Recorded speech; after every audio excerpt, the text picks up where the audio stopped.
Hello, everyone. Nice.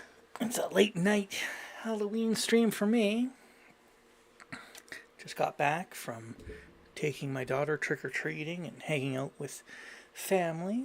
And so now it's time for us to play a spoopy game.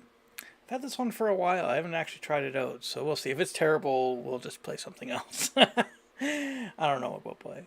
Something. We'll play something. We'll play more Star Trek Resurgence. I'm sure that's appropriate for Halloween. Captain Solanas is oh my god, I wish it would not do this. Okay, hold on. I don't know why it has to. I'm gonna have to like move my Steam window to the other monitor, I think. Ooh, spooky. Spooky. Can I just turn off the full screen? Move it over here. And turn it back on. Fantastic. Let's see, can I do game capture? It's spooky.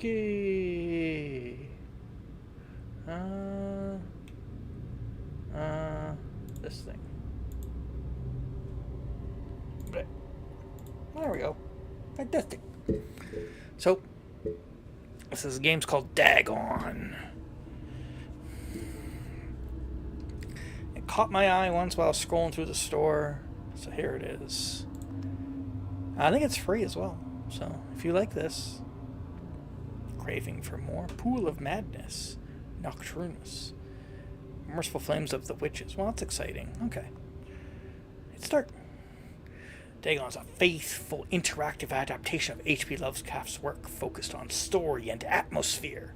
You will not find difficult choices, action sequences, or inventory management here, and movement is limited to progressing through locations along with the plot. Okay, so we're on rails here, guys. We're on rails. It's not a matter of if, but when the otherworldly horror eats us, okay? I am writing this under an appreciable mental strain. Okay. Since by tonight I shall be no more. That's not good. During the game, you will encounter interactive elements. Some of them will allow you to continue your journey. Others reveal interesting facts about the original short story, historical background, and the author. Well, we know that the author was racist, okay? You don't need to tell us that. That's the real. That's the real horror. Some of the trivia is hidden. In order to find these secrets, focus your eyes and look for the elder sign. Oh, okay. Sure. Focus my eyes. Oh yeah, gotta love that weird tentacle wallpaper. That's what I'm here for.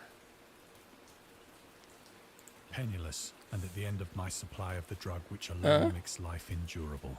Oh, I yeah. can bear the torture no longer, and shall cast myself from this garret window into the squalid street below. Oh, okay. Well, we've run out of heroin, and it's time to Do not go. think from my slavery to morphine that Oh, I'm a morphine. weakling or a degenerate. Okay, it was morphine. Sorry, I got that wrong. When you have read these hastily scrawled pages, you may guess, though never fully realize, why it is that I must have forgetfulness or death. Oh, okay.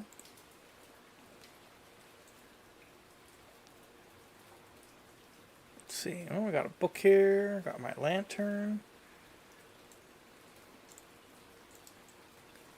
Interesting.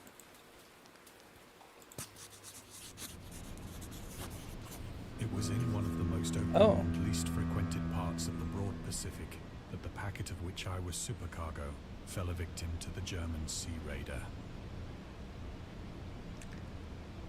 Packet. Is that like a ship? Okay.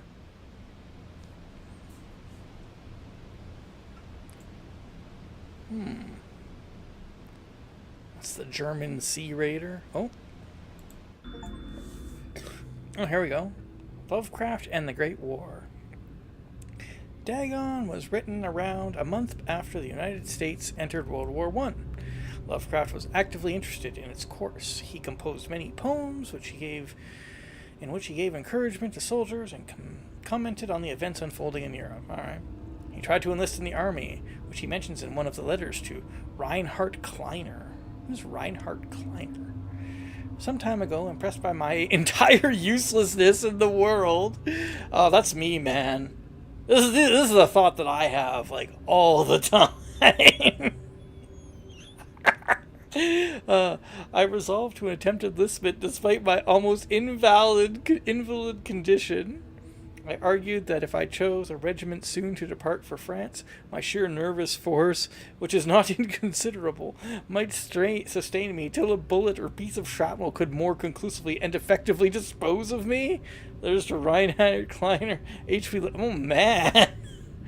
But even though he passed the physical exam, his mother prevented him from going to war. She has threatened to go to any lengths, legal or otherwise, if I do not reveal all of the ills which unfit me for the army. I am Providence, the life and times of H.P. Lovecraft's Saint Joshi. Okay, I don't quite understand that. That's fine. Can read Discover Trivia immediately or go back to them later in the main menu. Turn off displaying trivia if you find the feature distracts you from the story. That's fine. We'll just leave it as it is. Oh, okay. The Great War was then at its very beginning, and the ocean forces of the Hun had not completely sunk to their later degradation.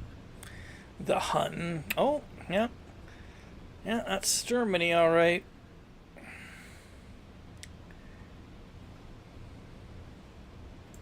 So that our vessel was made a legitimate prize, whilst we of her crew were treated with all the fairness and consideration due us as naval prisoners. Uh-huh.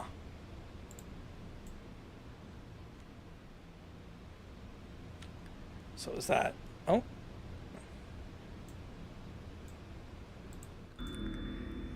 Yeah. The Huns were Central Asian nomads who established a dominion in Europe and invaded the Roman Empire in the 5th century AD.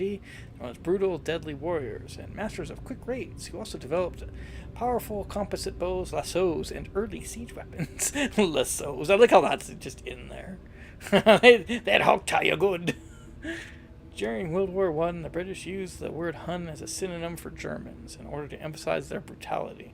However, the term originated when the German Emperor Wilhelm II gave a speech to his troops, On the 27th of July, 1900, before they embark to China. Should you encounter the enemy, he will be defeated. No quarter will be given. Prisoners will not be taken.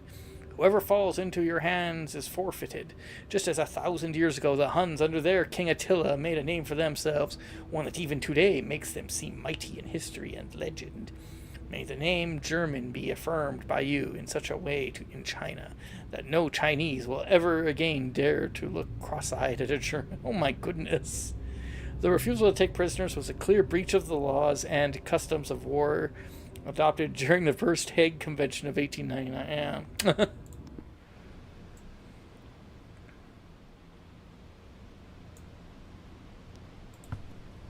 No. So liberal, indeed, was the discipline of our captors that 5 days after we were taken, I managed to escape alone in a small boat with water and provisions for a good length of time. Damn. Yeah, no kidding. They were just like, whatever, man. It's all good. Look for more trivia. Jeez. That's fine. That's fine. When I finally found myself adrift and free, I had but little idea of my surroundings. Never a competent navigator, I could only guess vaguely by the sun and stars that I was somewhat south of the equator. Of the longitude, I knew nothing, and no island or coastline was in sight.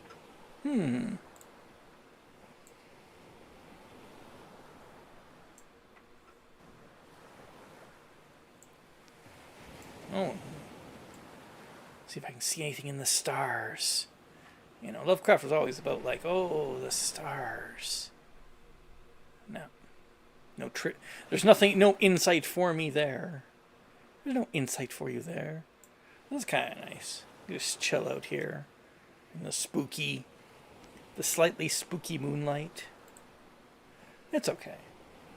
The weather kept fair, and for uncounted days I drifted aimlessly beneath the scorching sun, waiting either for some passing ship or to be cast on the shores of some habitable land. You know, this kind of looks like the SnowRunner skybox. This is what it looks like when you're driving around SnowRunner. So I think that might be like something. Oh, hello. The Return to Short Stories. Dagon was written in July 1917 and first published in 1919 in The Vagrant, an amateur magazine focused on the supernatural. The story is the first of his stories that introduced an element from the Cthulhu mythos, Dagon itself. A pagan cult worshipping Dagon later appears in The Shadow over Innsmouth, one of Lovecraft's most popular works. 1917 is also the year he wrote The Tomb, a story about Jervis Dudley, a daydreamer who discovers a mysterious mausoleum in the woods by his house and becomes obsessed with it. These two works marked Lovecraft's return to short story writing after he burned most of his attempts in the genre 9 years prior and decided to concentrate on poetry. Lovecraft stated that it was his friend William Paul Cook, a literary publisher and critic, who convinced him to start writing weird fiction again. Weird fiction? Yeah. This just looks like the SnowRunner skybox. Am I hearing, like, wolves? What? No. No! But neither ship nor land appeared, and I began to despair in my solitude upon the heaving vastness of unbroken blue. The change happened whilst I slept. Eh? Its details I shall never know. For my slumber, though troubled and dream-infested, was continuous. Oh boy. Oh boy. Oh boy. Hello, squids. There's just squids everywhere. Okay, squid. When at last I awoke, it was to discover myself half sucked into a slimy expanse of hellish black mire, which extended about me in monotonous undulations as far as I could see. and in which my boat lay grounded some distance away. Though one might well imagine that my first sensation would be of wonder at so prodigious and unexpected a transformation of scenery, I was in reality more horrified than astonished. There's a kind of little red thing there looking at us. I don't know if I like that. For there was in the air and in the rotting soil a sinister quality which chilled me to the very core.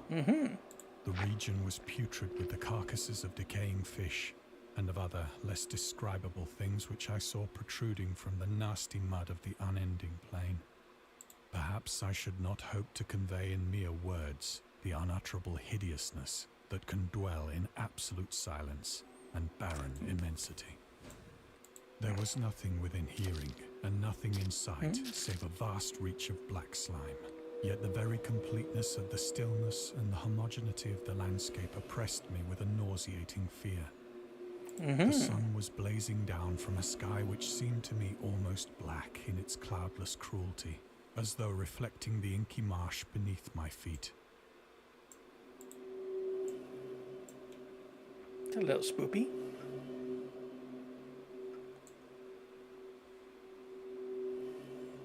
Looking for elder sign. I want more trivia.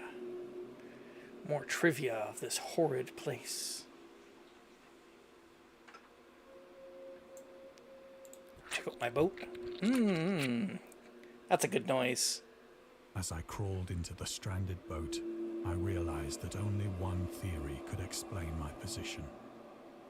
Through some unprecedented volcanic upheaval, a portion of the ocean floor must have been thrown to the surface, exposing regions for which innumerable millions of years had lain hidden under unfathomable watery depths. That's quite a theory.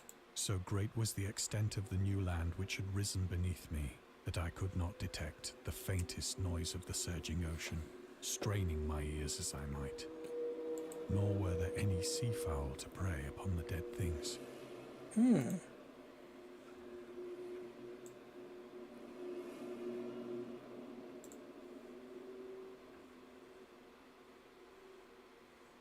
Ooh. The mystery of volcanic islands. Volcanic eruptions sometimes result in the creation of islands.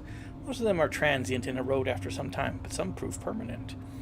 The floating pumice, porous rock created when the superheated pressurized rock is ejected from a volcano, can move across long distances and transport barnacles and macroalgae that cling to it. In 2001, rafts of pumice created during the eruption of a volcano near Tonga, Polynesia, eventually reached Australia. That's kind of cool. So that's actually like, it could actually be like a real thing. Huh. For several hours I sat thinking or brooding in the boat, which lay upon its side and afforded a slight shade as the sun moved across the heavens. Boy, it's moving. As the day progressed, the ground lost some of its stickiness and seemed likely to dry sufficiently for traveling purposes in a short time. That night I slept but little, and the next day I made for myself a pack containing food and water, preparatory to an overland journey in search of the vanished sea and possible rescue.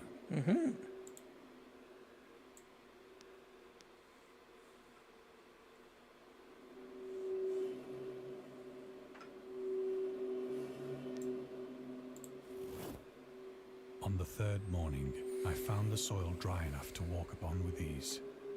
Oh, here we go. The odor of the fish was maddening, but I was too much concerned with graver things to mind so slight an evil, and set out boldly for an unknown goal.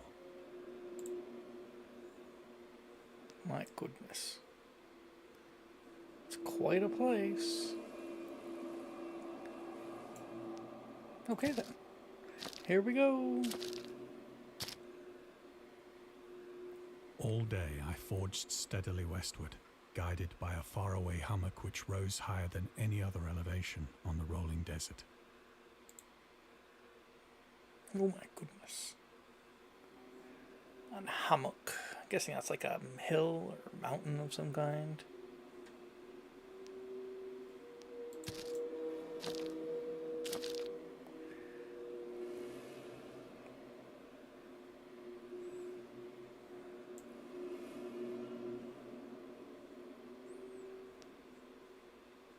can do is keep walking towards the hammock. Must get to the hammock. That night, I encamped, and on the following day still travelled toward the hammock, though that object seemed scarcely nearer than when I had first espied it.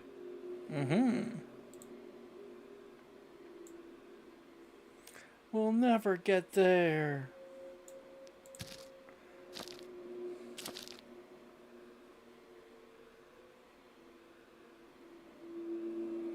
Oh, by the fourth getting evening, there. I attained the base of the mound, which turned out to be much higher than it had appeared from a distance. Yep.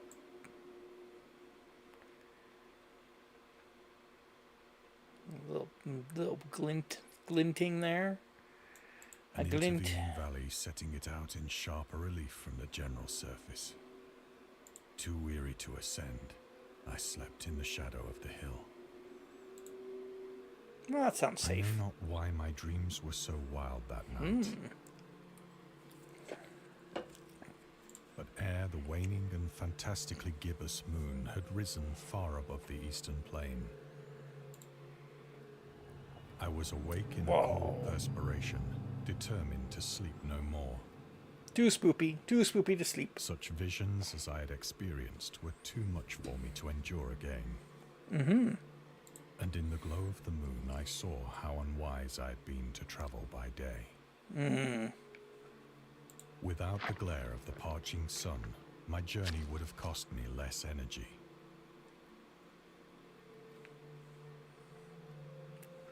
Indeed, I now felt quite able to perform the ascent which had deterred me at sunset. Okay then. Picking up my pack, I started for the crest of the eminence. The eminence.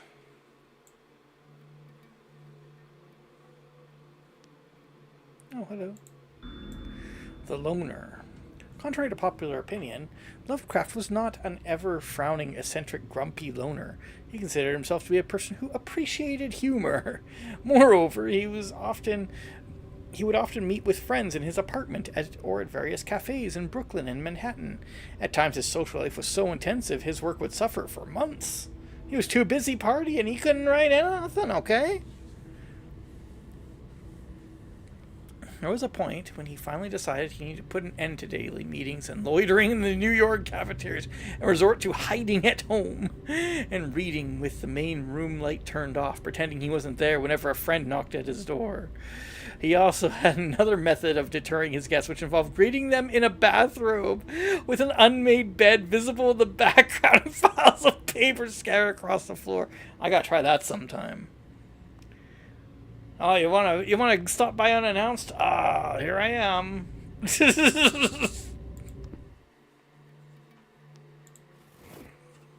I have said that the unbroken monotony of the rolling plain was a source of vague horror to me. But I think my horror was greater when I gained the summit of the mound and looked down the other side into an immeasurable pit or canyon. Uh-oh. Whose black recesses the moon had not yet soared high enough to illumine. Oh my. I felt myself on the edge of the world, peering over the rim into a fathomless chaos of eternal night. Oh dear. Through my terror ran curious reminiscences of Paradise Lost, and of Satan's hideous climb through the unfashioned realms of darkness. As the moon climbed higher in the sky, I began to see that the slopes of the valley were not quite so perpendicular as I had imagined.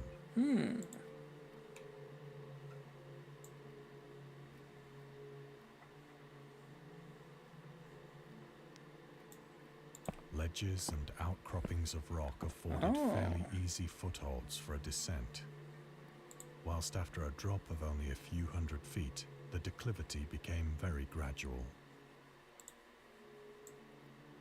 Okay. Well, we should be okay then.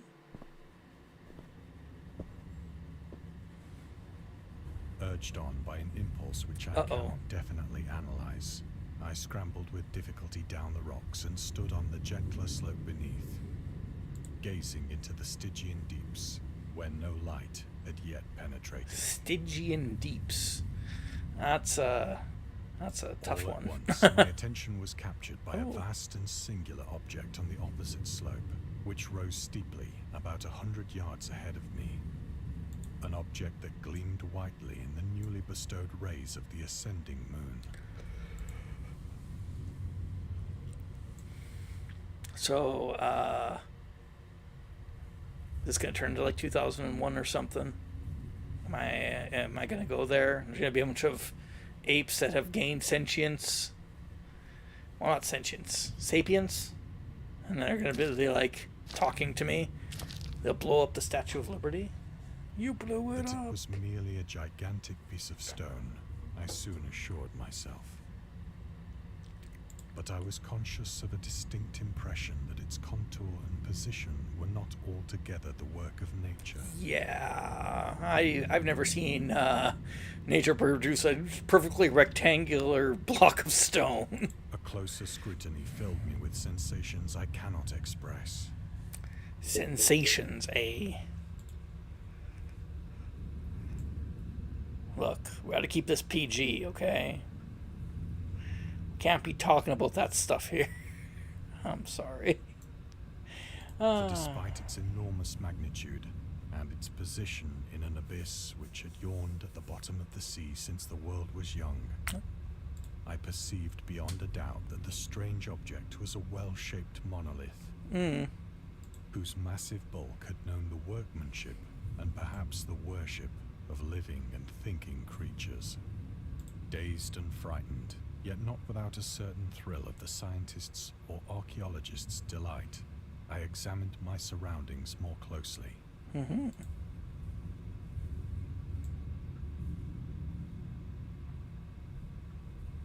The monolith. Ooh.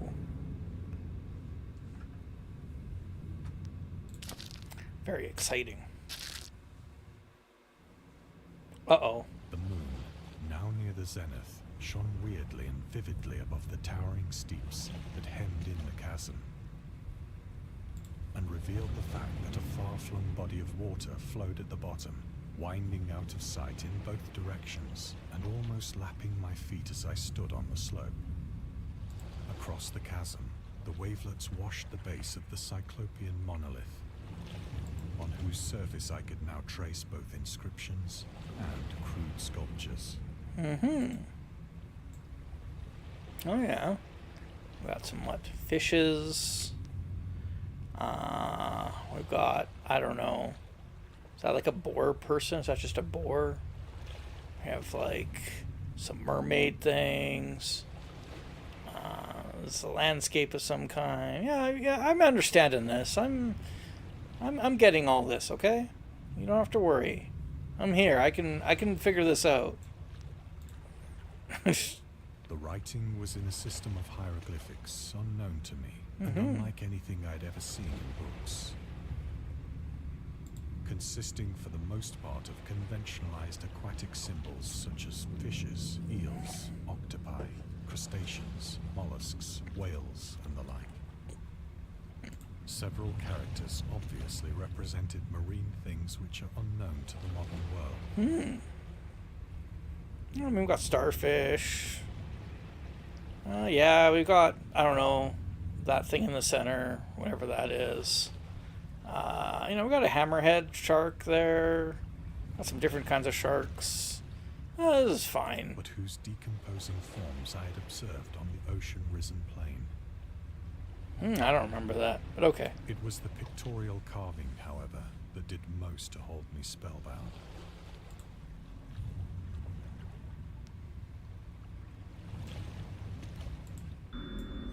Storytelling methods. Dagon contains many themes and storytelling methods that Lovecraft developed in his later works, such as telling the story through carvings at the Mountains of Madness, the Nameless City, journals and character notes, the Shadow Out of Time, the Hunter of the Dark, islands emerging from the ocean, the Call of Cthulhu, or fictional beings and deities based on real events and mythologies, Mi-Go in The Whisperer in the Darkness. It is also considered the origin of the popular Cthulhu mythos. Some of Lovecraft's other stories also conclude in a manner similar to Dagon, but let's skip the details in order not to spoil the ending.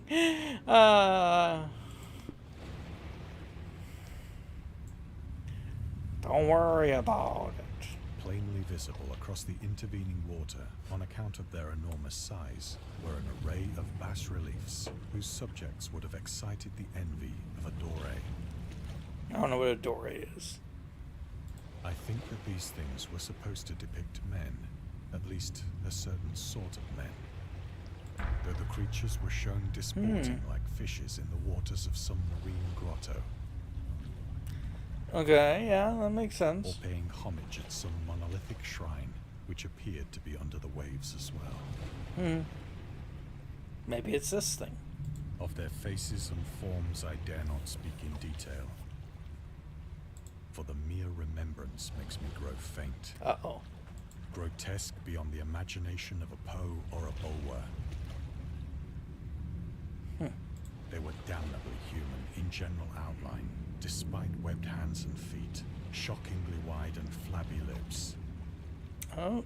glassy, bulging eyes, and other features less pleasant to recall.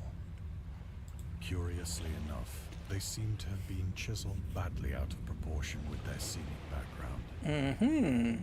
For one of the creatures was shown in the act of killing a whale, Damn. represented as but little larger than himself. Oh boy. Yeah, well, maybe it was just tiny whale, okay? Well, they have babies. Maybe it was a baby whale. So probably, maybe this thing isn't actually, like, that I huge. remarked, as I say, their grotesqueness and strange size, but in a moment decided that they were merely the imaginary gods of some primitive fishing or seafaring tribe. Yeah, that sounds like it. Yeah. Some tribe whose last descendant had perished eras before the first ancestor of the Piltdown or Neanderthal man was born. I thought the Piltdown was like a hoax. I don't know. See, I've got stuff I gotta look up. I remember like the pit down that it was Piltdown or Pitdown man. That was a hoax. Awestruck at this unexpected glimpse into a past beyond the conception of the most daring anthropologist, I stood musing whilst the moon cast queer reflections on the silent channel before me. Then, suddenly, I saw it. With only a slight churning to mark its rise to the surface, the thing slid into view above the dark waters. Fiend-like and loathsome, it darted like a stupendous monster of nightmares to the monolith, about which it flung its gigantic scaly arms, the while it bowed its hideous head and gave vent to certain measured sounds. Okay. I think I went mad then. Oh. Well, that's My nice. frantic ascent of the sloping cliff and of my delirious journey back to the stranded boat, I remember little. Oh.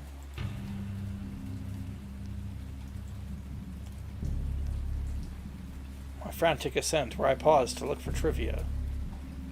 Ooh, things are going kind of spoopy. Look at my vision. It's like, roar.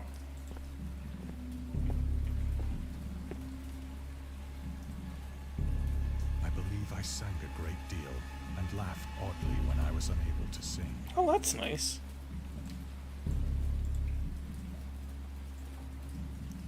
I will not reenact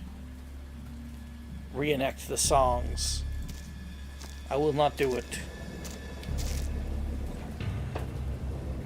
I have indistinct recollections of a great storm sometime after I reached the boat. Okay. At any rate, I know that I heard pearls of thunder and other tones which nature utters only in her wildest moods.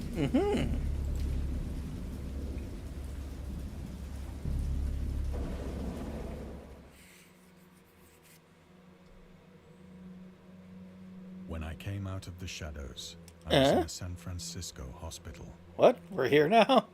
Okay. brought thither by the captain of the American ship which had picked up my boat in mid-ocean. Okay. In my delirium, I had said much, but found that my words had been given scant attention. That's fine.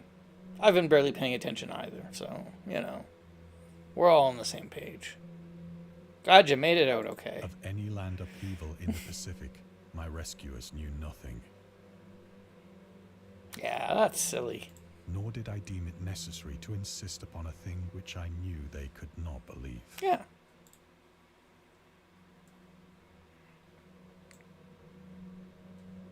No. The atheist.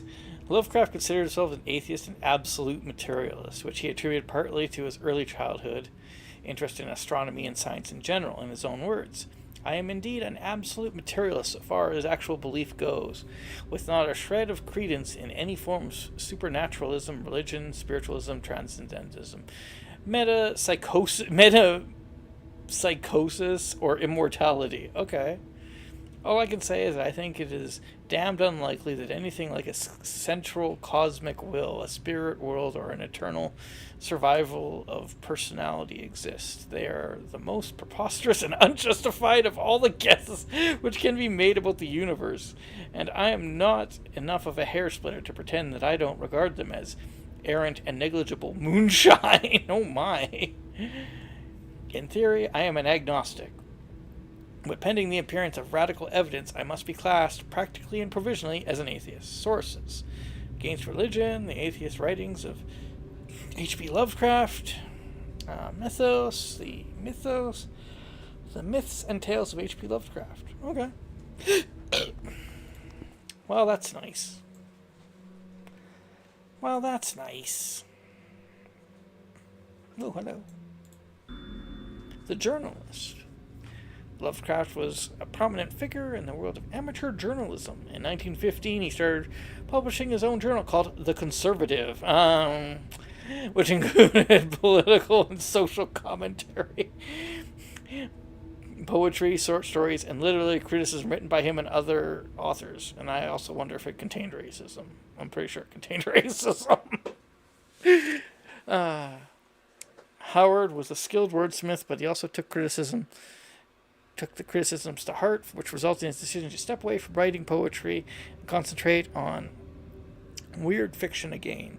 For the first time since his teenage years, Dagon, published in 1919, is one of the short stories written during that period. In this example from The Conservative, the master of horror fiction explains his attitude towards warfare and the idea of world peace. Why any sane being can believe in the possibility of universal peace is more than the Conservative can fathom. Should the entire civilized world agree simultaneously to disarm, one or more nations would undoubtedly retain secret armaments, and at the proper time take advantage of their more altruistic and less astute contemporaries in a wild career of conquest against unarmed victims. No country is or can ever be above warfare until the basic impulses of the human animal shall have miraculously changed. You know, I gotta give it to him, though. He has nailed, conservatism, really squarely. He's like, sorry, we just want to kill each other and be at the top of the dominance hierarchy. It's like, yeah, that's a thing that conservatives tend to believe. That's nice. Ooh. So, we're all better now. Celebrated ethnologist. We're all better now, right? We can put this behind us. And amused him with peculiar questions regarding the ancient Philistine legend of Dagon, the fish god. Oh, Dagon's a fish god. What do we got? Dagon. Okay.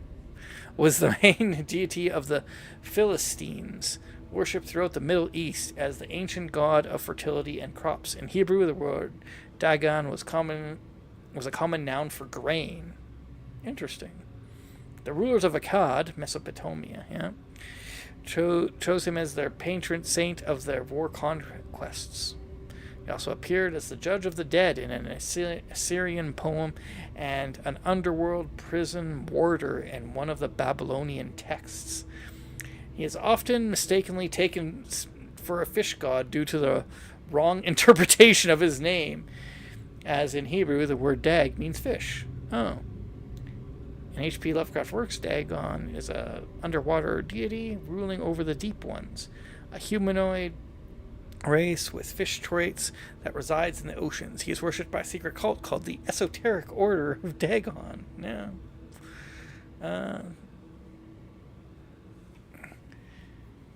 So, ancient god. So he's an ancient god of fertility and crops, but people said he was like a fish god because they misinterpreted the thing. Okay.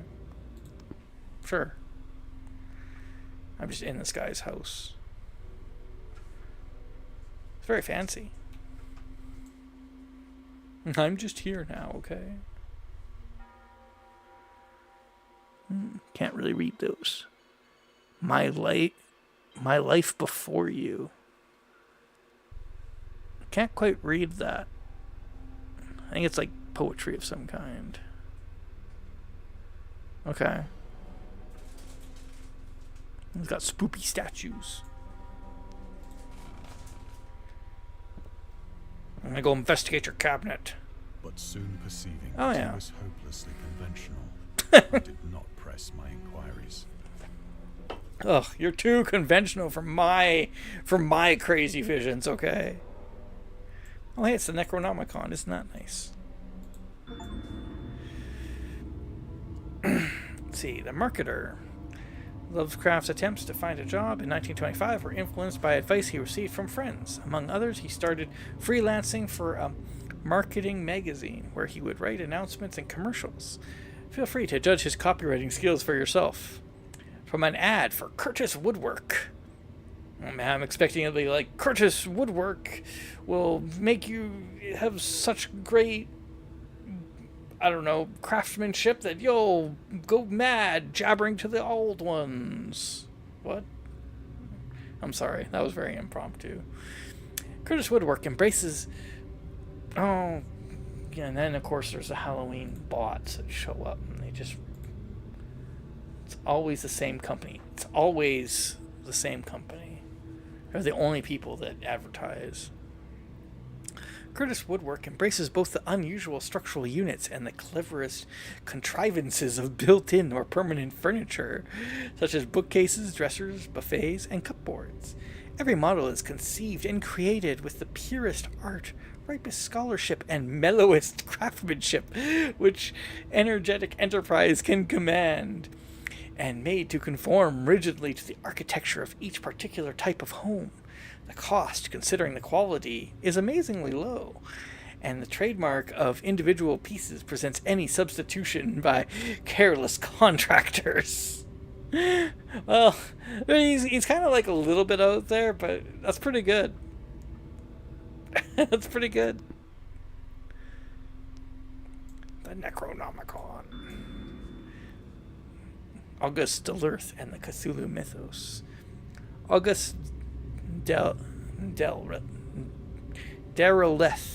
There we go. August Dereleth was an American writer and anthologist. He also befriended Lovecraft and published many of his works through his company, Arkham House. Yeah.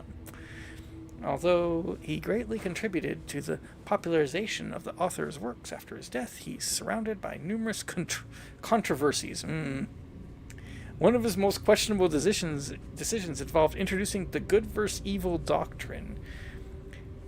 Derleth was a devout Catholic to the Cthulhu mythos, which contrasted with Lovecraft's view of the world and his approach to the cosmic horror.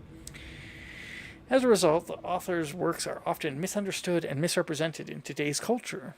It is also worth noting that Lovecraft was never really interested in creating a mythology, and the term Cthulhu mythos was coined by Derleth after the author left the mortal plane. That's a hell of a way of putting things.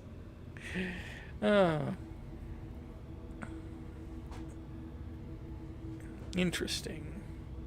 Yeah. No, the Cthulhu mythos is definitely more atheistic in nature, so I'm not really sure that you can have that. Ah, well. What are you going to do? See, publishers were screwing people over all the way back then.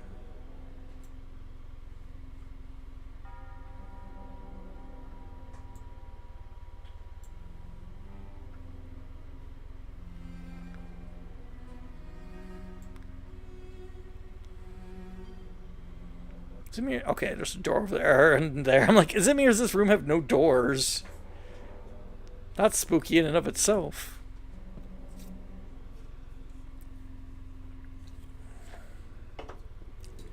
Very spoopy.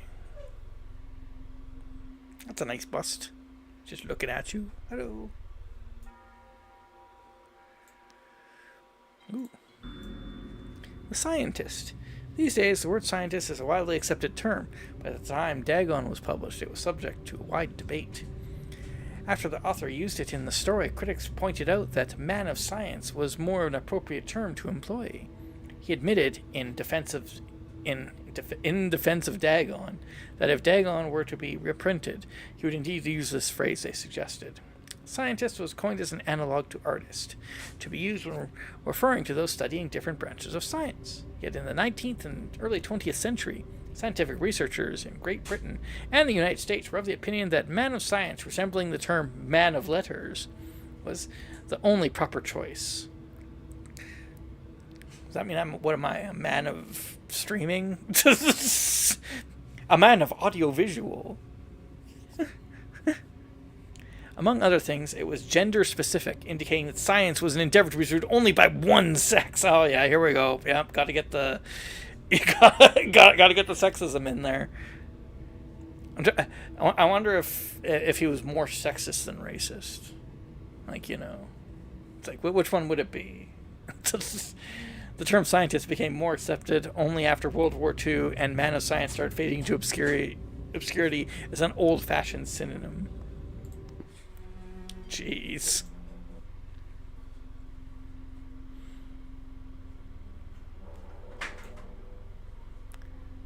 Not too much interesting over here. Walk over to the doors over here. It is at night, especially when the moon is gibbous and waning, that I see the thing. I tried morphine, but the drug has given only transient surcease, and has drawn me into its clutches as a hopeless slave. So now I am to end it all, having written a full account for the information or the contemptuous amusement of my fellow men. The contemptuous amusement. Is that me? Am I the one giving contemptuous amusement? Probably.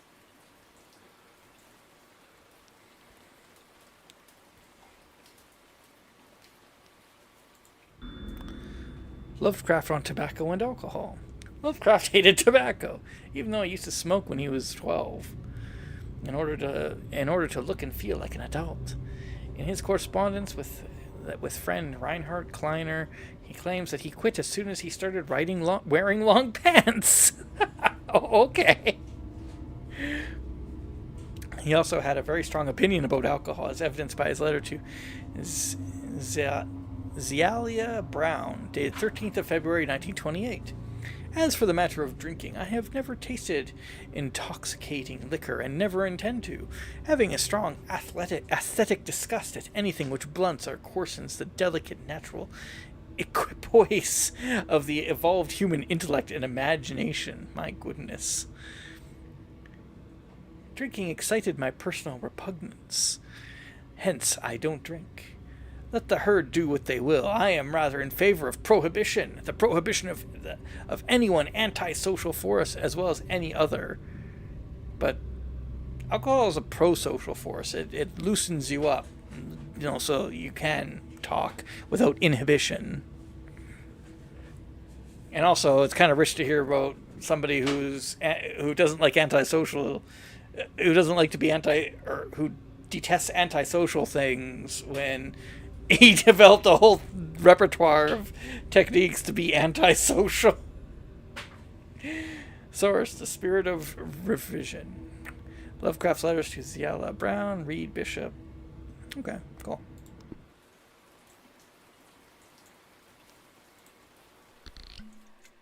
Often I ask myself if it could not all have been a pure phantasm. Probably. A mere freak of fever as I lay sun-stricken and raving in the open boat after my escape from the German man of war. Probably. This I ask myself, but ever does there come before me a hideously vivid vision in reply. Uh-oh. I cannot think of the deep sea without shuddering at the nameless things that may at this very moment be crawling and floundering on its slimy bed, Oh, yeah. worshipping their ancient stone idols and carving their own Oh, my goodness. detestable likenesses on submarine obelisks of water-soaked granite.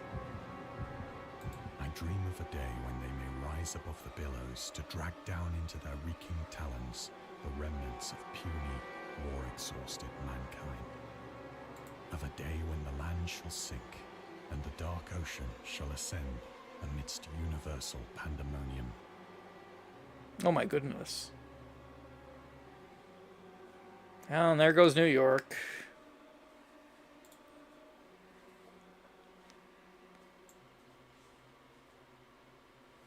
Destroyed by fish people.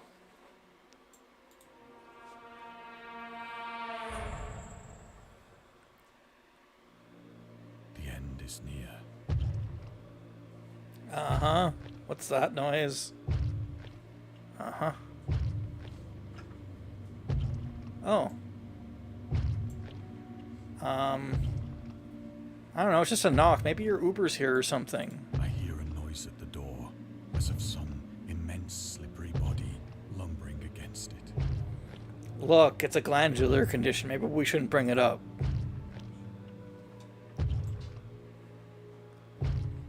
You know, no need to be rude. Well, let's go see who it is. Hello. Shall not find me. Oh. Oh. Hello. God, that hand! Oh. Uh-oh. The window! The window!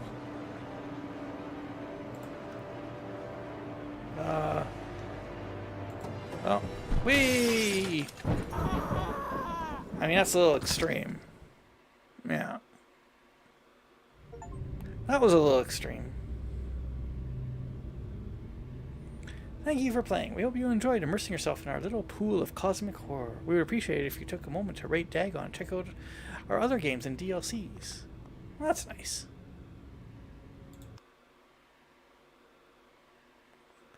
So that was fun. That was a little spoopy. A little 1 hour experience. Oh. And scary stories have been accompanying men for centuries. Mm-hmm. They have many faces and forms. They do. But what is their purpose? Why do we enjoy being afraid so much? Halloween. During our therapy, I'll try to... Uh-huh. Dr. Emerson's Nocturnes will guide you through all the colors of dread. Well, that's nice. It's important to provide a service. Oh, that's exciting. We could play the demo of Dr. Emerson's thing.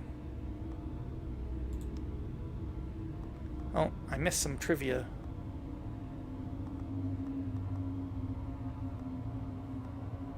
Huh. The railway horror and the little gas bottle. What are those? What are those? Here, let's go back to this. I'll leave the music on. The spoopy music.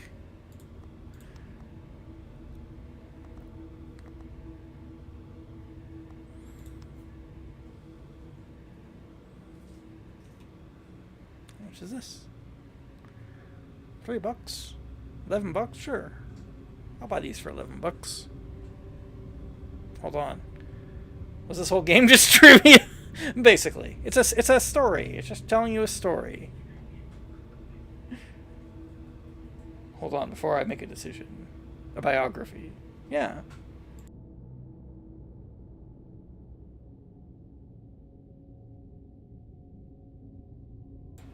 Okay. My producer said it was okay. Not the tiny one, she's sleeping. The other one.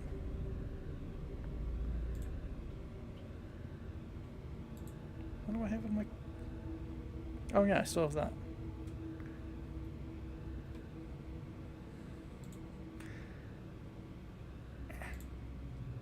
Okay, well, I'll be back in a little bit. I got to go and get my stuff.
Alright, I'm back. Let's play another one. Let's play another one. We'll see if there's another one. Oh man, this is a VR game. I forgot about that. I could be experiencing like really scary, immersive horror right now. It's okay. It's okay. Alright, here we go. Oh. Let's play the railway horror. That sounds exciting. It's like trains. I like trains. It's not an official Lovecraft story, even though it may sound familiar to some of you. It's an excerpt from the writer's letter to his friend, Donald Wandrei, from November 24th, 1927, in which he describes one of his dreams, or rather, a nightmare. Exciting. Oh, that's nice. Profits from all DLCs are donated to humanitarian aid organizations. That's nice. My dreams occasionally approached the fantastical in character, though falling somewhat short of coherence. Yeah, me too, buddy. One scene is especially stamped upon my recollection. That of a dank, fetid, reed-choked marsh under a gray autumn sky. Yep, we know all this. I can't believe I missed trivia. I missed trivia on the other one, so...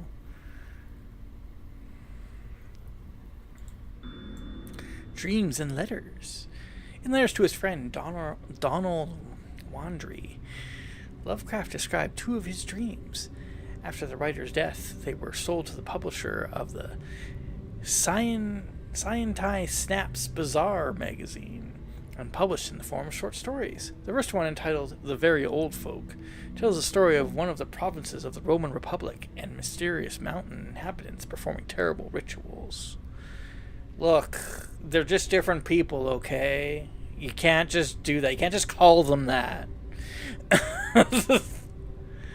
They're just different people. The second one was entitled The Thing in the Moonlight, and it was published in January 1941. The publisher added a fabricated beginning and ending to it, in which Lovecraft, unable to free himself from the nightmare, mentally contacts a stranger. Other publishers later reprinted the story, unaware that some of the text was not authentic. It is this dream that we present here, in its original form, without any additions. Yeah, we're not contacting anybody. Do I see a phone here? No. Who am I going to call? That's like a Ghostbusters thing. Shut up. With a rugged cliff of lichen-crusted stone rising to the north. Mm-hmm.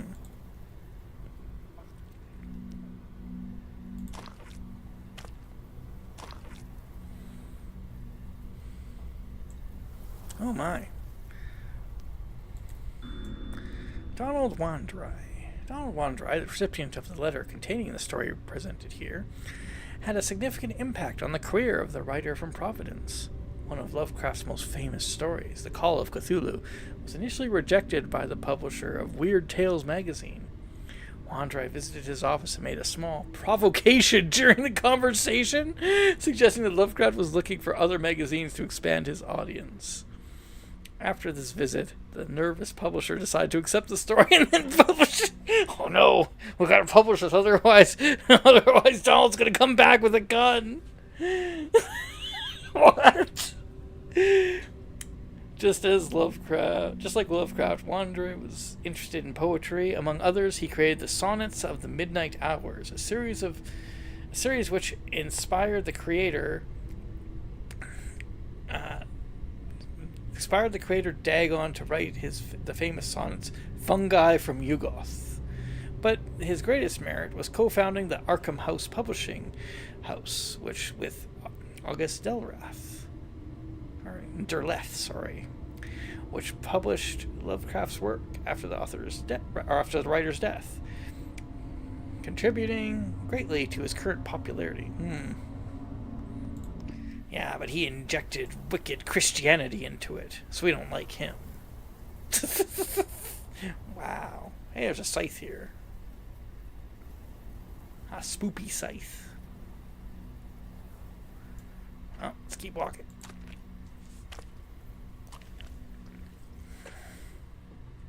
Impelled by some obscure quest, I ascended a rift, or cleft, in this beetling precipice. I think that's a... What is that? Is that like a... I don't know. Might be like a railway... Like for like a rail car. Might be one of like an axle or something. I don't know.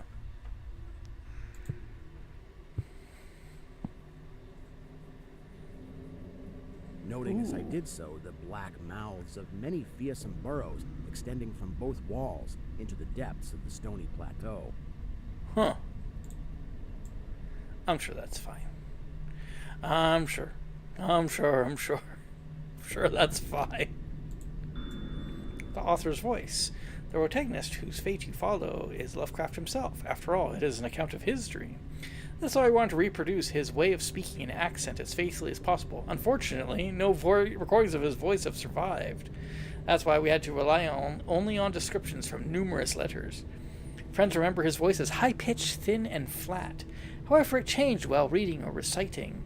As the writer's wife, Sonia Green, recalls, his voice then became stronger, clear, and deeply resonant. Lovecraft spoke with a New England accent, which, as the writer himself mentions, was characterized by the following.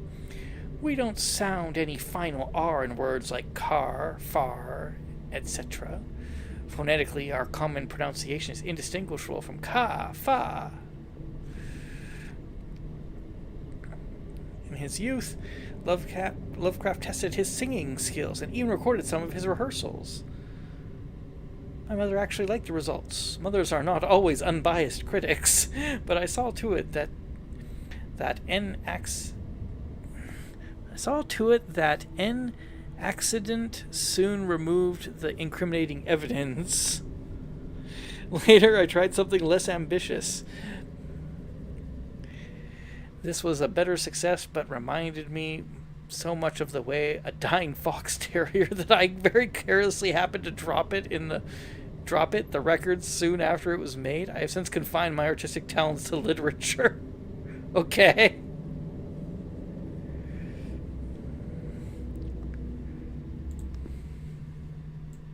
Well, that's nice.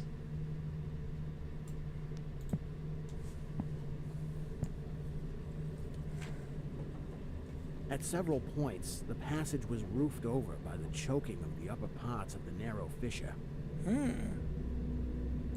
These places being exceedingly dark and forbidding the perception of such burrows as may have existed there. In one such dark space, I felt conscious of a singular accession of fright. Oh, here we go again. As if some subtle and bodiless emanation from the abyss were engulfing my spirit. But the blackness was too great for me to perceive the source of my alarm. I'm sure it's fine.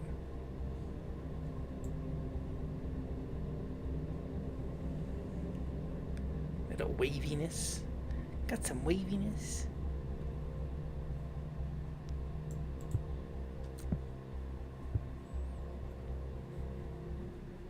At length, I emerged upon a tableland of moss-grown rock and scanty soil, lit up by a faint moonlight which had replaced the expiring orb of day.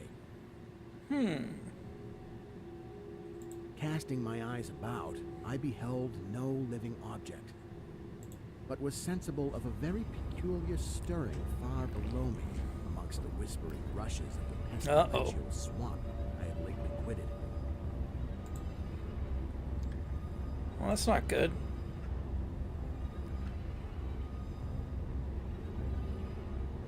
This tense music, and I'm just like, I want trivia.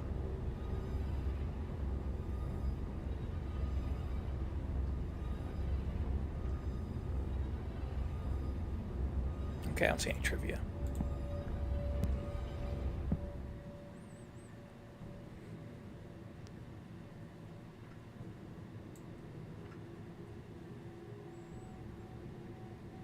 Trivia!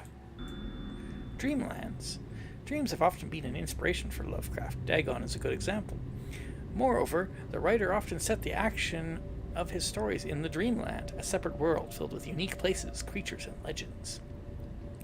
This informal dream cycle includes stories written between 1918 and 1932, such as The Cats of Altar, The Doom That Came to Sarnath, Polaris, and The Silver Key. They show a slightly different side of the author of Call of Cthulhu and inspirations with the work of the Lord Dunsany. The protagonist associated with the Dreamlands is Randolph Carter, known from, among others, one of Lovecraft's longest stories, The Dream Quest of the Unknown Kadath. It tells the story of Carter's journey through the amazing lands in search of a wonderful city that appeared to him in his dreams. Okay. Well, that's nice.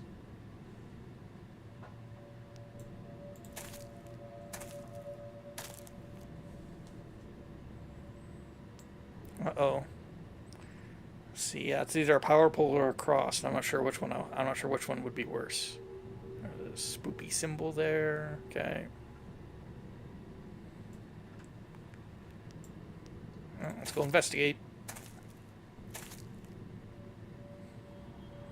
Oh, hey. After walking for some distance, I encountered the rusty tracks of a street railway and the worm-eaten poles which still held the limp and sagging trolley wire.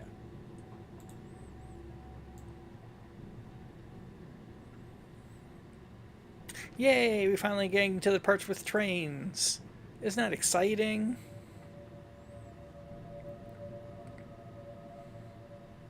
Yeah, so that's like I don't know if you call it an axle. Yeah, I think you still call it an axle. We've got a switcher here. Handcart.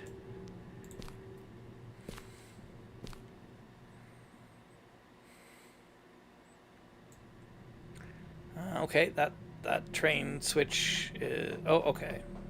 It's... Nope. It's blowing around in the wind. Borrowed concepts. Lovecraft believed that authors could make their stories more credible by exchanging ideas and drawing from each other's works. The best example is the famous invented book Necronomicon, which also appeared in the works of his friends such as Robert Bloch, later creator of Psycho, and Robert E. Howard, creator of Conan the Barbarian. Its presence in the works of various other writers has led to the mythologization of the Necronomicon and the appearance of references to the book in countless novels, films, and other works of pop culture. Lovecraft himself also used elements of other people's works, such as the book, oh my goodness, An Asprichilichen Culten, Nameless Cults, by Robert E. Howard, and De Vermis Mysterious, Mysteries of the Worm, by Robert Bloch. Haster, yeah. Creature borrowed from Robert W. Chambers, author of The King in Yellow, who was inspired by Ambrose Bierce? Nah, there's no H there. Bierce? Bierce? I don't know. He also used his Land of Corsica, which later appeared in the TV series True Detective. Sathogula, a creature invented by Clark A. Smith. Lovecraft slightly changed its appearance and included it in his stories. We want to follow this tradition, so we've included objects from 3 other games created by our friends. I wonder if you will be able to recognize them. No, I'm too dumb. Sorry. I can barely recognize myself.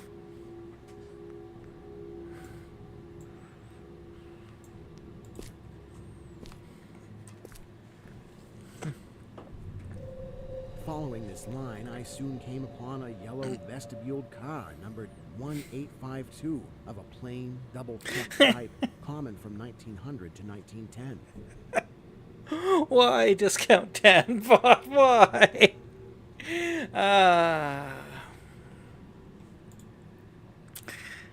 Discount Danbot. This is a serious game, okay? We're supposed to be scared right now. It's not a time for to be talking about whatever it is you're trying to start.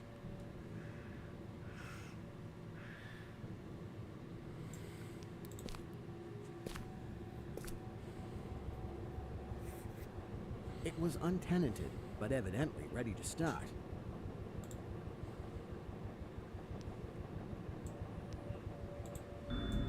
Railway. The railway has always fascinated people. The mighty power of machines, the freedom to travel vast distances, the romanticism of almost unrestricted exploration, thousands of strangers passing each other every day, but also the desolate train stations, dreamlike journeys through the night, fatal accidents, and dangerous strangers. So that last part is basically Derail Valley. the desolate cities and train stations. No wonder that's the topic. No wonder that this topic attracted horror and fantasy writers, from Charles Dickens' The Signal Man, through Robert Bloch's award-winning That Hellbound Train, to Clive Barker's The Midnight Meat Train. Oh, that sounds exciting. It's also impossible not to mention the most important Polish weird fiction writer, Stefan Grabinski, whose most famous collection of stories, The Motion Demon, is dedicated to the railway. You'll be able to get acquainted with his work through our next game. And by the way, the steam locomotive was first used to transport passengers in 1825. I wonder if it has anything to do with the number dreamed of by Lovecraft. Oh, yeah, maybe, eh? Close. 1852 to 1825.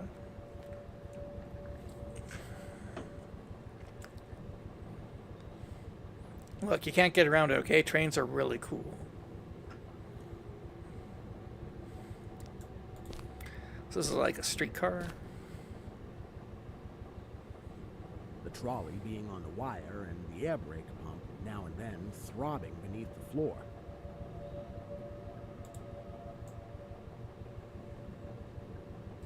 Pretty cool. Well, I guess we're taking a ride. Grabowski. I boarded it and looked vainly about for the light switch.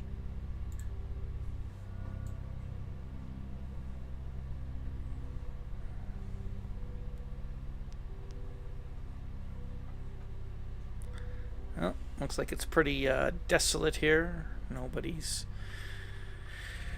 around. Wonder how this works. Is this the reverser here? And well, no, that's probably the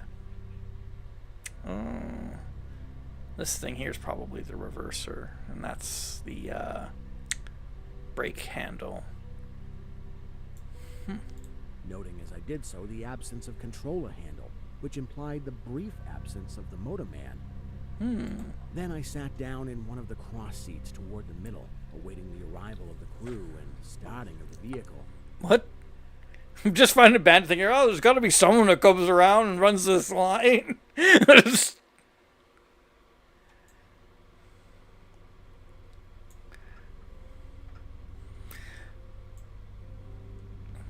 Trying to see if I can see where that handle would go. So maybe that handle detaches so that he can, like, you know, go on break or whatever and nobody steals the train.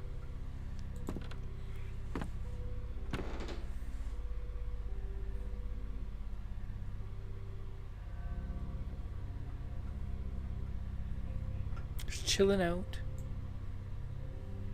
Oh, hello. The Visit. In 1927, Donald Wendari hitchhiked from Minnesota to Rhode Island to visit Lovecraft. Well, that's nice. Sometimes having to spend the night outdoors during the trip. Oof. Over the course of more than 2 weeks, Lovecraft showed the guest around the most interesting places in his hometown of Providence and the surrounding area. He also went, among others, to Boston, where the writer wanted to show his friend the house, which partly inspired the story Pickman's Model. Pickman's Model, not Moto. What am I doing? Unfortunately, it turned out that it had been demolished. Yeah, that's unfortunate. However, the truly chilling, literally, event occurred later when another of Lovecraft's friends, James F. Morton, arrived. The three of them went to the store in the Warren where they took part in an ice cream eating contest. Each of them tried as many as 28 types, and Lovecraft himself admitted that he ate about 2.5 liters of this delicacy. A statement describing their feat was framed and hung on the wall of the store. That's cute. Can you imagine anything like that happening today? Like today, they'd just be like, get out of the store. We don't want you around here. You're eating too much ice cream. Scaring away the customers. And like back then, you could just like go and gouge out on ice cream. They'd be like, "That's so cool."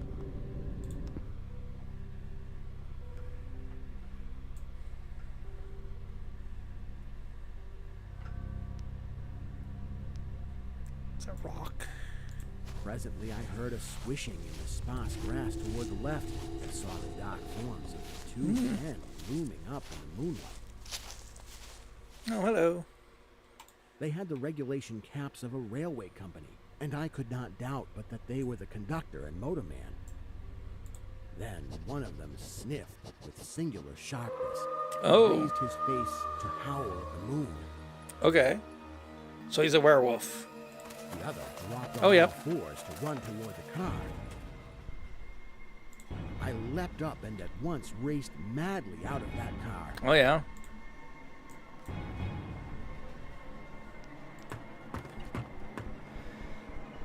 Yeah, I don't want to be in no werewolf car. Oh no, he's still there. Run away. And away across endless leagues of plateau till exhaustion waked me.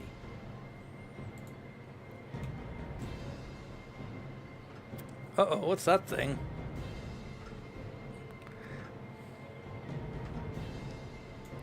Maybe I shouldn't run towards a weird crab thing. Whatever. Doing this not because the conductor had dropped on all fours, but because the face of the motorman was a mere white Oh coal, no. tapering to one blood-red tentacle. Well, that's weird. Inspirations. A man with a tentacle covering his face is a strong and disturbing motif. You may recognize this image, as this is how Nelrethrotep, a mysterious, powerful creature appearing in Lovecraft stories, was portrayed in the role-playing game Call of Cthulhu. A creature with a bloody tentacle howling at the moon became the most frequently depicted form of Nelrethrotep, although this is not how Lovecraft described it. The presented story also became the inspiration for the erotic macabre novel Trolley Number 1852 by Edward Lee.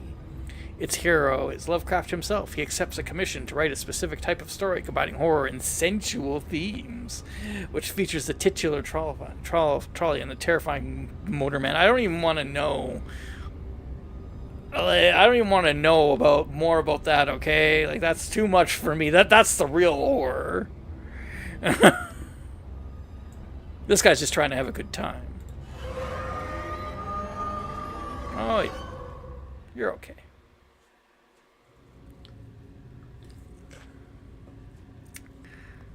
Exciting. Exciting. We're getting scared now. We're getting scared now. I don't think Buffalonium's going to sleep tonight.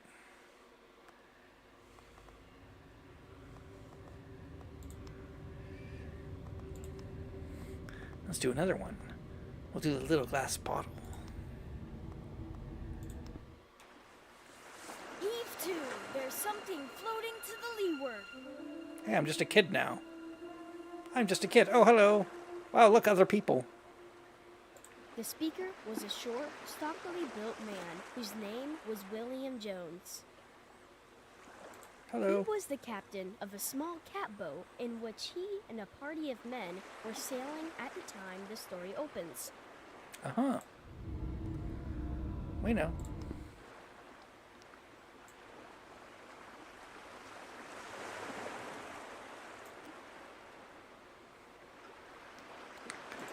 Aye, aye, sir, answered John Towers, and the boat was brought to a standstill. Okay, then.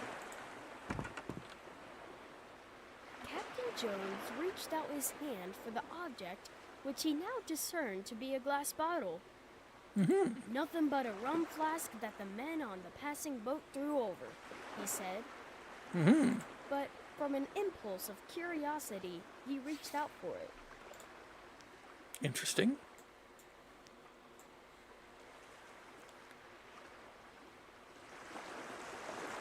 No trivia yet. I need my trivia.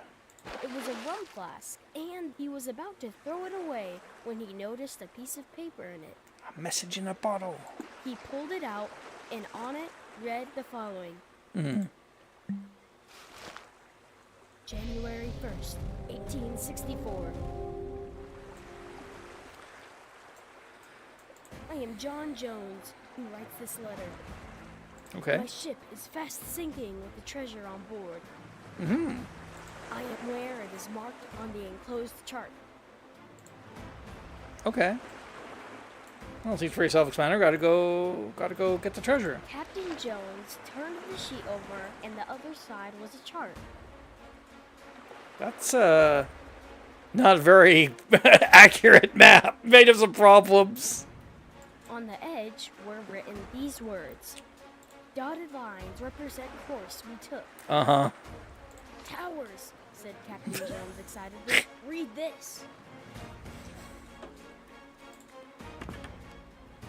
Towers did as he was directed. I think it would pay to go, said Captain Jones. Do you? Hey, there's like a little island over there. Just as you say, replied Towers. Uh-huh. Charter a schooner this very day, said the excited captain. Right. All right, said Towers. So we're not taking the cat boat. That's probably a good idea.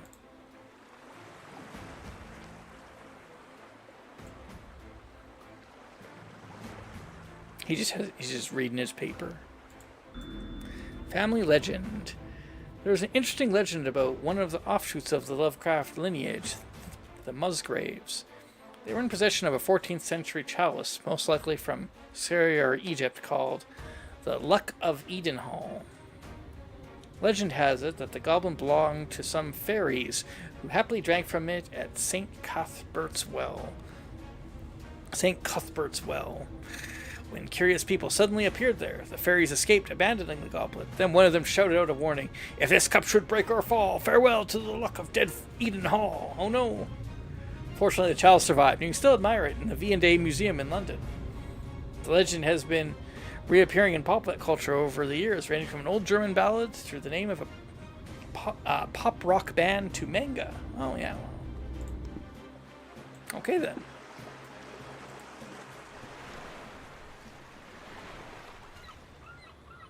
So they hired a boat. Yay.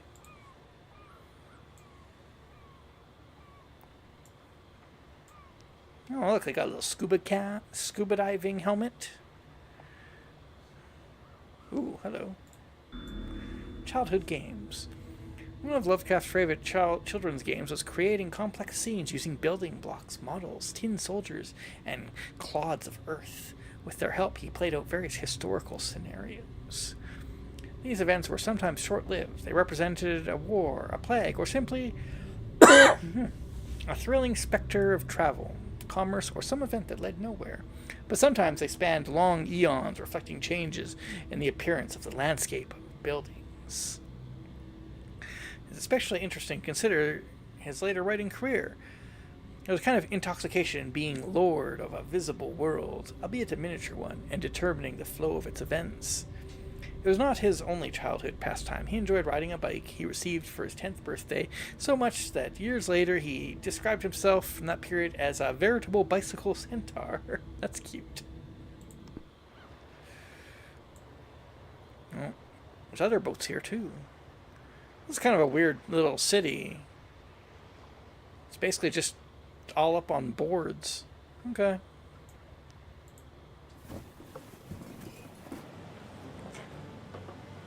Started off governed by the dotted lines of the chart.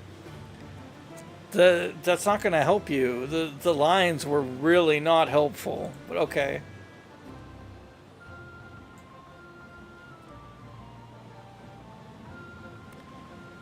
Wow, here we go. We're off on a high adventure.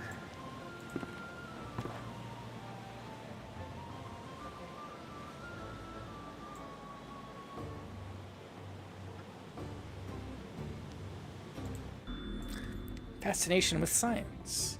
H.P. Lovecraft learned to read at the age of 4. Hey, that's just like my daughter. Actually, she was reading before then, but yeah. He quickly became interested in the exact sciences, especially chemistry. As a 9-year-old, he even started publishing his own amateur magazine, the Scientific Gazette, and sometimes later the series The Chemistry. Around 1900, the future master of horror developed an interest in Antarctica and began writing treatises on expeditions to the continent. This undoubtedly influenced one of his famous works, At the Mountains of Madness, written 30 years later. As a 12-year-old, Lovecraft discovered astronomy, which he later considered his most moving experience. Realizing the immensity of the cosmos had had such a huge impact on his worldview and work, laying the foundations for the cosmic horror genre. The majesty of the concept of an expanding universe still makes me shudder in a unique manner. A confession of unfaith. Wow.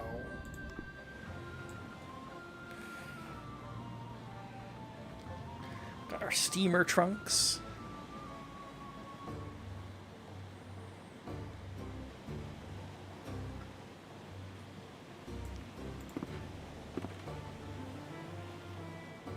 In 4 weeks, they reached the place where directed. I have no idea how.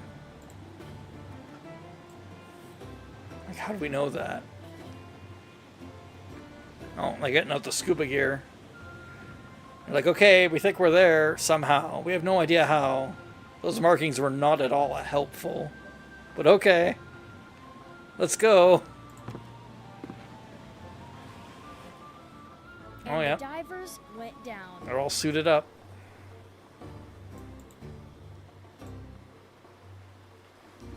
Oh, hello. Literature. Lovecraft developed an interest in literature at a very young age. One of the first books he read was Grimm's Fairy Tales. A year later, at the age of 5, he discovered the 1001 Nights collection. I wonder what that is. As a 6-year-old, he came across the darkly atmospheric illustrations by Gustave Doré, which made a huge impression on him. At the same age, he became fascinated with Hellenistic myths and began his writing adventure. My attempts to write in verse, the first of which I made at the age of 6, were then in the form of raw and internally rhyming ballads, and I sang about the deeds of gods and heroes. However, 2 years later, his literary tastes underwent a key shift. That is when I discovered Edgar Allan Poe. It was my downfall at the age of 8. I saw the blue firmament of Argos and Sicily plunge into the darkness of the miasmatic fumes of the tomb. Okay, then.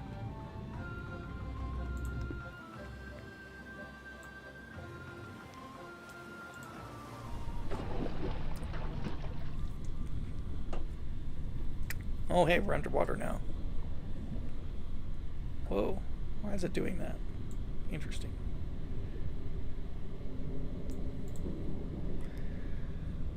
So, we're swimming. We're swimming. Swim, swim, swim, swim, swim, swim. Fishes. There's fishes here.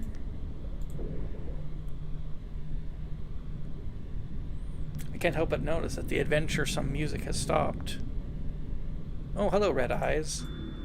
Grandpa. Whippy Van Berlin Phillips, Lovecraft's grandfather, was a very important figure in his life, as the writer said himself. My beloved grandfather became the center of my universe. Van Buren Phillips introduced his grandson to various works of art he brought from his travels, exchanged letters with him, and helped him develop his passions. He largely replaced Lovecraft's dead father. Interestingly, he also cured him of his fear of the dark by encouraging him to walk through a series of dark rooms. Oh, you're scared of the dark, eh? I'm trying to get in the basement. No! Young Howard's grandfather was probably the only family member to tell Lovecraft improvised mystery tales, which undoubtedly influenced his later work. Oh. Okay. Hello, creepy Red Eyes. Thank you for the trivia. There's an anchor over here. Uh-huh.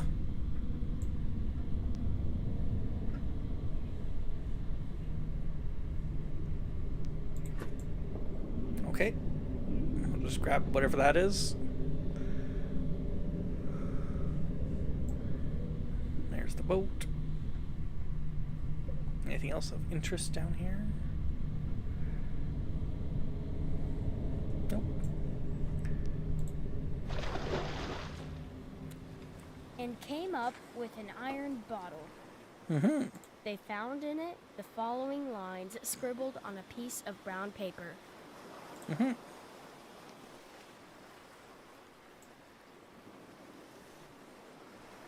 The captain's just looking the other way. Can't bear to look at us anymore. We're probably turned into a fish thing or something. December 3rd, 1880. Mm-hmm. Dear Searcher, excuse me for the practical joke I have played on you, but it serves you right to find nothing for your foolish act. Oh, thanks. Well, it does, said Captain Jones. Go on. However, I will defray your expenses to and from the place you found your body. I think it will be $250, so that amount you will find in an iron box. I know where you found the bottle because I put this bottle here. Uh-huh. And the iron box. Right. And then found a good place to put the second bottle. Oh, excuse me. Okay. Hoping the enclosed money will defray your expenses, some I close. Anonymous. Nice. There are a few puzzling elements in the little glass bottle. For example, the number $225, which is not a typo, as this amount appears to be in the text 3 times. It's not entirely clear why Lovecraft decided to write out the number this way. It is weird, yeah. And what he meant by it. While the publishers and translators interpreted it in various ways, our opinion he most likely meant $250. Yeah. The map used in the game replicates the original version drawn by Lovecraft for the story. Did you notice that the land marked on it is signed as Australia? A simple typo? Or maybe young Howard was already creating his own lands and unknown islands in his imagination. It is also puzzling that the dates in the letters in both bottles are almost 17 years apart. Oh, I never noticed. That's interesting.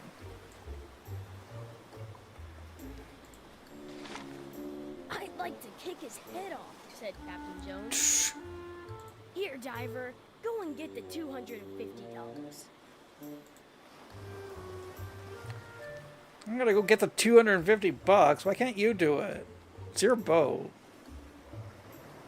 Go get a bottle. Go get $250. I have to do everything around here. What are you gonna do? Stand there?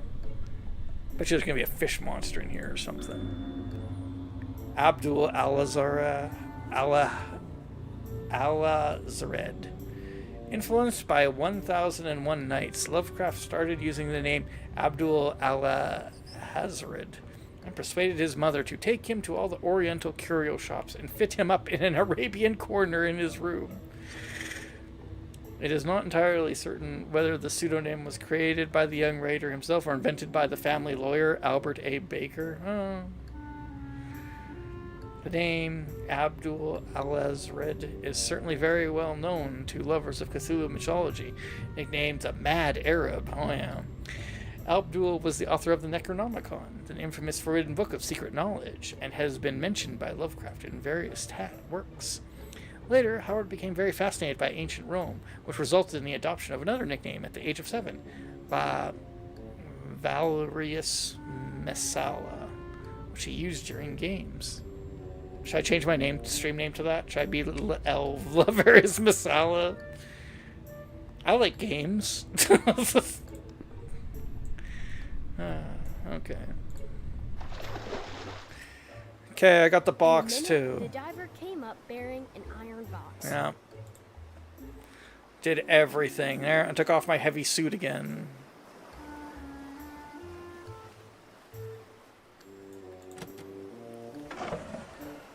Oh, there's some money in there. Inside it was found $250. Yay. It defrayed their expenses.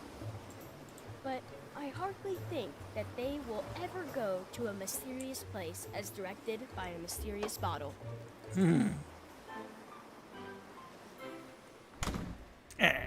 That was cute. It was not very scary, but it was cute.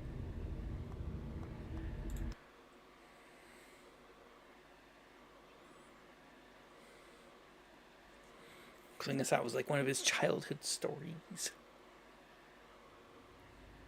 Yay. I think we have time for the last one, and then we'll call it a night.